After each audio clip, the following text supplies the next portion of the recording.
And jumping over to Midget, we got Belo Norseman shut out the Canada Knights 29-0 in a matchup that we were looking forward to at the beginning of the season, but unfortunately the Knights just haven't been the same since. Yep. And you know what? They've been, by all accounts, they've struggled with numbers. I think Sacred Heart's a high school that started up a program last minute. A few players left to go play there, and I mean Sacred Heart hasn't had a football team in years. I think since Steve was a high school player that.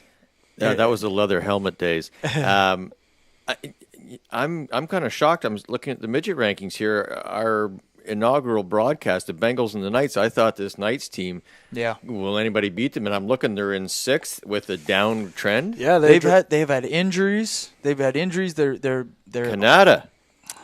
Talk to me. Yeah, you know, Jimmy is, I know he's doing his damnedest. He's a referee, he's a firefighter. I think he's a great coach, and he's great for this team. They've got some players, you know, I think there's been some work conflicts. The high school scooped up a few players. They've just had some freak unlucky injuries. But I will say that they're you know, they brought it to them in the first half. Yep. I think it was 7-0 going into halftime or something like that. So or 7 I mean, I can tell you as a midget aged coach for baseball and hockey that this is a tough age. 15 and 16 kids are getting their licenses. They got jobs, they got girlfriends, they got other commitments, other interests in life. You know, up to this point, sports have been everything, you know, mom and dad going out to the games. Now they're finding their own grooves, and it's tough. So we're always encouraging kids to stay involved, you know. You can enjoy other things. I remember playing in bands, but I also played sports, you know. Well, one day it'll be gone, college. right? Yep. Doesn't matter what point. One day it'll be gone. So, you know, enjoy it while you got it, because you know what? It's a fun. This is something else I say. I'm sorry to take the podium, but How you go? You guys are still playing games that matter, that Kyle's going to watch. Kyle's not going to go and watch your 24-year-old beer league hockey or football games. These games, he might. Parents care. Yeah, If they pay me, I'll go. Is there a canteen and a barbecue? Snake and a beer. Anyways, these games are games that count. I tell my son all the time, you don't understand. All your life you've been playing in games that count, and people care, and parents watch, and they talk about it, and they post rankings and all. Before you know it, you're playing leagues that people don't give a crap about. That's a good point, Steve. Yep. Yeah. It's a good point. So enjoy it while you're there, Enjoy kids. it, you know. Give it your all, because you know what? Somebody's got to give these Norsemen a run for their money. Yep. Now, just jumping over to a couple other quick scores from that division. Giants beat the Myers Riders 12-10 in a very close game. And the Nepean Eagles beat the Bengals 39-6. Now, that's notable because the Bengals scored their first touchdown of the season. Yep, and we've said it again. Every week we talk about the struggles with roster numbers. They're really short-numbered. Yep. People are playing it out of position, like Coach Karate talked about on the podcast last week.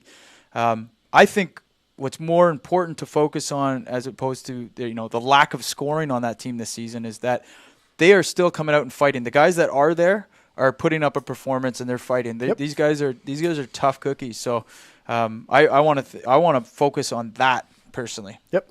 Yeah, and even the game against the Norsemen, no one was expecting them to do anything, but they came out and they were still hitting. They got some good players. Yep. Yeah, there's still the fight in that spirit, and that's what I like to see in that division. For sure. Agreed. Now we had Serge Tetro, Oliver's father.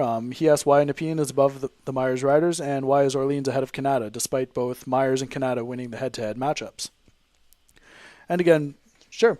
To my point. Sure, Nepean did beat Myers Riders and Myers did beat Nepean, and Canada did beat Orleans, but both those matchups were in week 1. And since then, a lot's happened. Since then, Canada's been outscored 154-6. They're 6 points coming in their 4th game 2 weeks ago. And the Orleans Bengals have been outscored only 136-6. Well, only, but... Are there any significant injuries that maybe we're missing? There might be. In the film, I don't... You're not privy to that. You're not given the medical reports every week? No, I don't have Michelle Tafoya on the sideline reporting what's going on there. But any of those teams that want to give us updates as to their week-to-week status, feel free. Yeah, you know what? We can use it. You reach out to us on social media, email us from the HESN website, hesn.co, or even what I like is I've been monitoring the HESN hashtag on Instagram and Twitter. So you could even just go hashtag HESN or hashtag HESN update, whatever you want to use, and we'll see some of these updates. You can even post some pregame stuff, and we'll add it to the podcast. We need your information to be able to know what's going on and have the pulse of U Sports. Yep, for sure.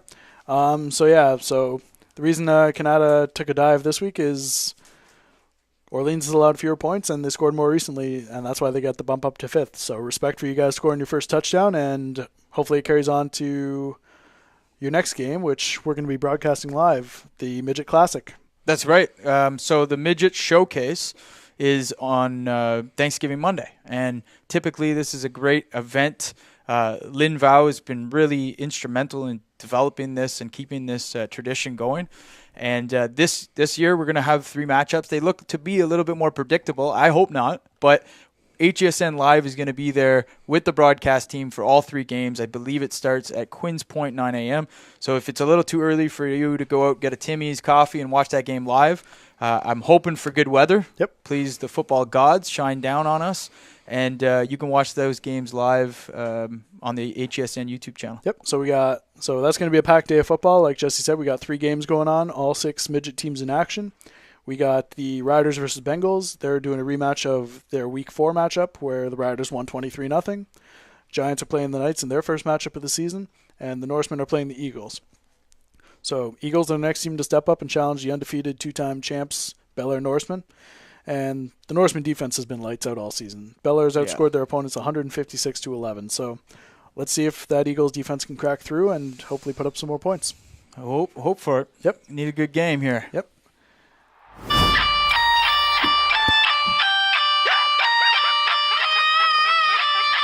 William Murder in the beat.